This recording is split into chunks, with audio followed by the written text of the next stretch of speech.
जी हाँ दोस्तों, शमी को बाहर कर फंस गए बीजेपी के गंभीर, तभी चुनाव आयोग ने शमी को फंसा दिया।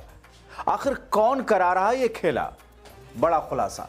स्वागत है आप सभी का। आप देख रहे हैं द राजनीति का विशेष सेगमेंट खबर और विश्लेषण। मैं हूं जबार खान। दोस्तों, आखिरकार बेहतर फिटनेस और लगातार विकेट लेने के बावजूद भारतीय जनता पार्टी के नेता और टीम इंडिया के हेड कोच गौतम गंभीर ने जब मोहम्मद शमी को बाहर किया तो फिर गंभीर चौतरफा घिर गए।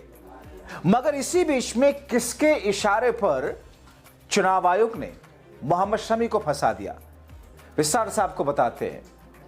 एक तरफ बीजेपी संघ के नेता और भारतीय टीम के हेड कोच गौतम गंभीर न जाने किसके इशारे पर मोहम्मद शमी समेत भारत के कई क्रिकेटरों का करियर खत्म कर दिया। रोहित शर्मा, विराट कोहली से मैदान के अंदर से लेकर बाहर तक दुश्मनी निकाली, जिसकी चर्चा और आलोचना भारतीय खिलाड़ियों, पूर्व खिलाड़ियों से लेकर देश के बुद्धिजीवियों तक कर रहे हैं। मगर इसी बीच में बीजेपी के कथित पार्टनर चुनाव आयोग ने भी भारतीय क्रिकेट के फास्ट बॉलर मोहम्मद शमी की परेशानी को और बढ़ा दिया। मोहम्मद शमी को परेशान करने के लिए कदम और उठा दिया। दोस्तों, चुनाव आयोग ने क्रिकेटर मोहम्मद शमी को नोटिस भेजा है। मीडिया रिपोर्ट्स के मुताबिक इसके लिए चुनाव आयोग ये दलील देता है कि शमी और उनके भाई मोहम्मद कैफ के एसआईआर फॉर्म में गड़बड़ियां मिली हैं, इसलिए दोनों को बुलाया गया है। हालांकि शमी या चुनाव आयोग की ओर से अभी तक इस पर किसी तरह का बयान सामने नहीं आया। रिपोर्ट्स के मुताबिक मोहम्मद शमी के एन्यूमरेशन फॉर्म में प्रोजेनी मैपिंग और सेल्फ मैपिंग से जुड़ी गड़बड़ियां मिली है। इसके बाद साउथ कोलकाता के वार्ड नंबर 93 से नोटिस जारी किया गया, जिसमें उन्हें असिस्टेंट इलेक्टोरल रजिस्ट्रेशन ऑफिसर यानी कि AERO के सामने पेश होने के लिए कहा गया है। यानी कि मोहम्मद शमी को चुनाव आयोग ने तलब कर लिया है। मोहम्मद शमी अब चुनाव आयोग के अधिकारी के सामने जाकर के फिर उनके दिशा निर्देश के हिसाब से अपना जवाब दाखिल करेंगे। दोस्तों, मोहम्मद शमी कोलकाता म्युनिसिपल कॉर्पोरेशन यानी कि KMC वार्ड नंबर 93 में वोटर के रूप में रजिस्टर्ड हैं, जो रास बिहारी असेंबली सीट के अंदर आता है। 2024 में हुए लोकसभा चुनाव में 30 गेज बाद मोहम्मद शमी ने उत्तर प्रदेश के अमरोहा स्थित अपने पैतृक गांव में वोटिंग की थी।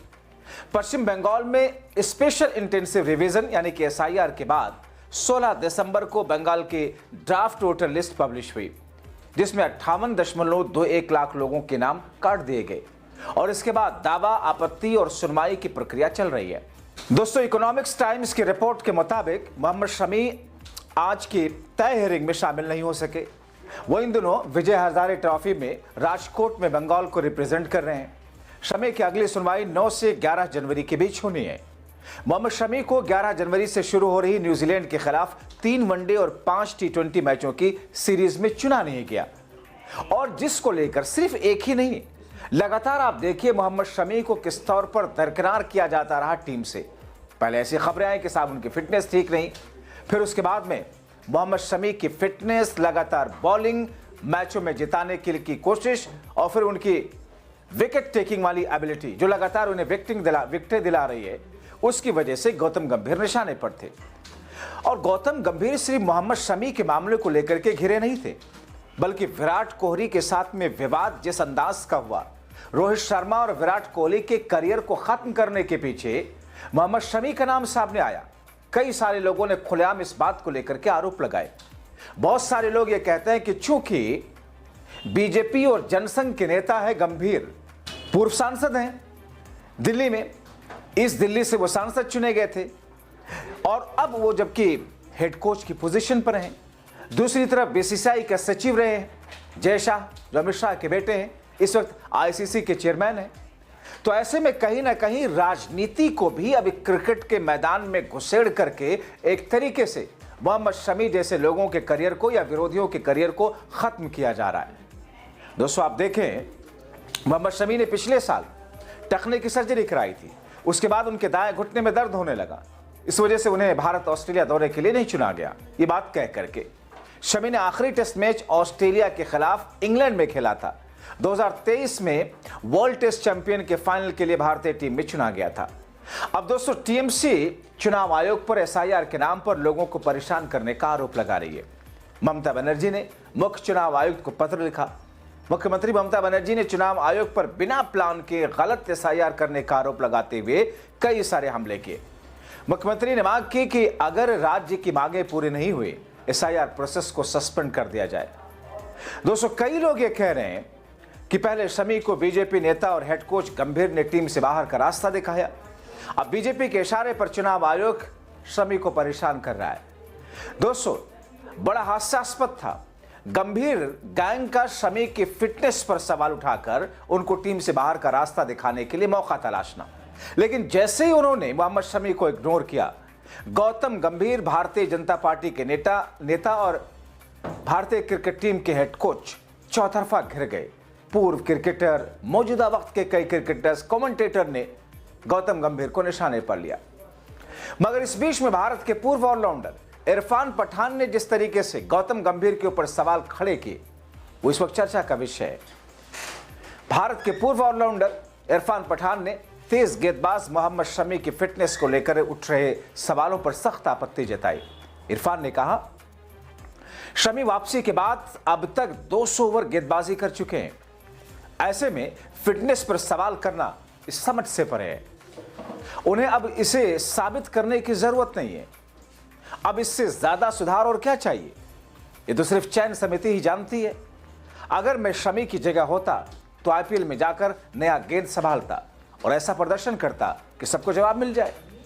उन्होंने कहा कि घरेलू क्रिकेट के प्रदर्शन की बात होती है, लेकिन आईपीएल में अगर शमी अपनी पुरानी लय और फिटनेस दिखा देते हैं तो उन्हें नजरअंदाज करना किसी के लिए आसान नहीं होगा। पूरी दुनिया आईपीएल देखती है। वहां अच्छा किया तो टीम में वापसी अपने आप हो जाएगी। शमी के लिए दरवाजे बंद नहीं होने चाहिए। दोस्तों, मोहम्मद शमी को न्यूजीलैंड के खिलाफ ना तो वनडे में ना ही टी20 सीरीज में चुना गया। भारत और न्यूजीलैंड के बीच 3 मैचों की वनडे सीरीज 11 जनवरी से शुरू हो रही है। इसके बाद दोनों टीमें 5 मैचों की टी20 सीरीज खेलेंगे। दोस्तों, शमी ने पिछले साल टखने की सर्जरी कराई थी और उसके बाद किस तरीके से उनको किन किन चीजों का बहाना लेकर के रेस्ट दिया जाने लगा। फिलहाल मोहम्मद शमी वर्तमान में राजकोट में बंगाल की ओर से विजय हजारे ट्रॉफी खेलने में व्यस्त हैं, जिस कारण से प्रारंभिक सुनवाई में शामिल नहीं हो पाए। चुनाव आयोग ने अब सुनवाई की तारीख 9 जनवरी से लेकर 11 के बीच तय की है, जिसमें उनको अपना पक्ष रखना है। आपको बताएं कि मोहम्मद शमी इस वक्त जो विजय हजारे ट्रॉफी खेल रहे हैं, जिसमें उनका शानदार प्रदर्शन है।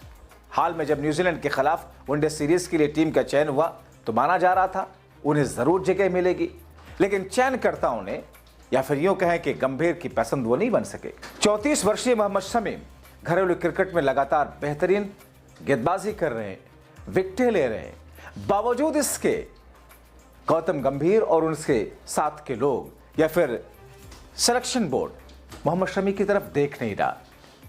जाहिर तौर पर भारतीय क्रिकेट टीम में इस वक्त अगर देखा जाए तो जसप्रीत बुमराह और मोहम्मद शमी से ज्यादा काबिल गेंदबाज कोई नहीं है, और इसको पूरी क्रिकेट टीम और क्रिकेट में दिलचस्पी लेने वाले लोग जानते और समझते और कहते हैं। बावजूद इसके मोहम्मद शमी को लगातार गंभीर जैसे हेड कोच बाहर रख रहे हैं। ये मैं नहीं कह रहा, ये उसी क्रिकेट मैदान से जुड़े हुए पूर्व क्रिकेटर और मौजूदा वक्त के कुछ क्रिकेटर तक कह रहे हैं। कमेंटेटर तो अपने कमेंट्री में लगातार मोहम्मद शमी को ना चुने जाने को लेकर सवाल उठा रहे।